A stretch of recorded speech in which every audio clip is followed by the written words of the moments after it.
Hello guys, it's Max here from Daily Market Movements. Welcome to another episode where today we're going to be analysing the three major US indexes.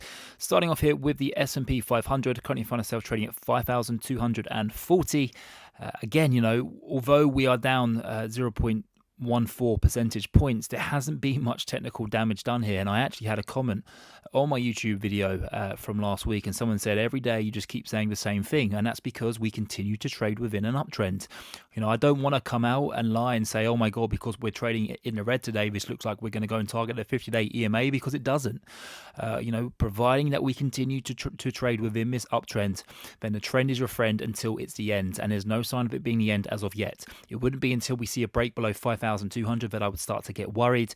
I think providing that we can trade above 5,200, then we are still on track to go and hit 5,350 to 5,400 in the coming weeks. Also, I just want to quickly point out that April historically is a very strong month in terms of historical averages. I think it's one of the best performing months within the top three, so that's definitely something to consider.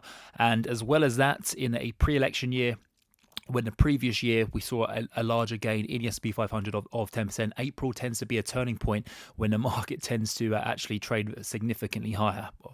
Of course, historically speaking, this year isn't a textbook year because we have just done nothing but rise significantly since the start of the year. So, maybe that doesn't mean so much this year.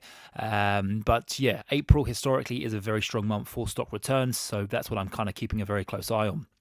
Moving over to the Nasdaq100, currently trading at 18,250. Again, very similar to the S&P 500. Although we are trading flat today or slightly in the reds, nothing, no technical damage has occurred here. We're still comfortably trading within its uptrend.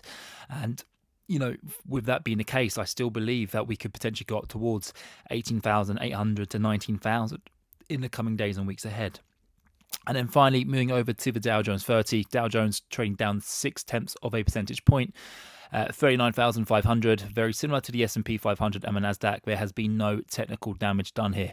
And so with that being the case, the market is still continuing to trade higher, and we could even fall further and there still wouldn't be considered to be any technical damage. Just quickly before I end today's video, dollar today surging significantly higher. We are now forming a double top here, back to those highs that we formed back on the 13th of February. And this is due to the fact we had a higher than expected ISM manufacturing number. Now, this is actually quite good news. It was a very strong number, which of course is inflationary, but on the flip side, it also indicates that the economy is very, very strong. So it comes down to that question, do you want rate cuts but a weaker economy, or do you want a strong economy with higher rates? And me personally speaking, I want the latter. Again, if we just quickly go over to a 10-year spiking today, all the way from 4.19 all the way up to 4.329%. Again, triple top here. We're testing those highs that we formed back on the 18th of March and the 23rd of February. If we broke high here, that could potentially start to act as a headwind for US equity prices. But if we did start to cool off, that could be seen as a bullish sign for US equity prices.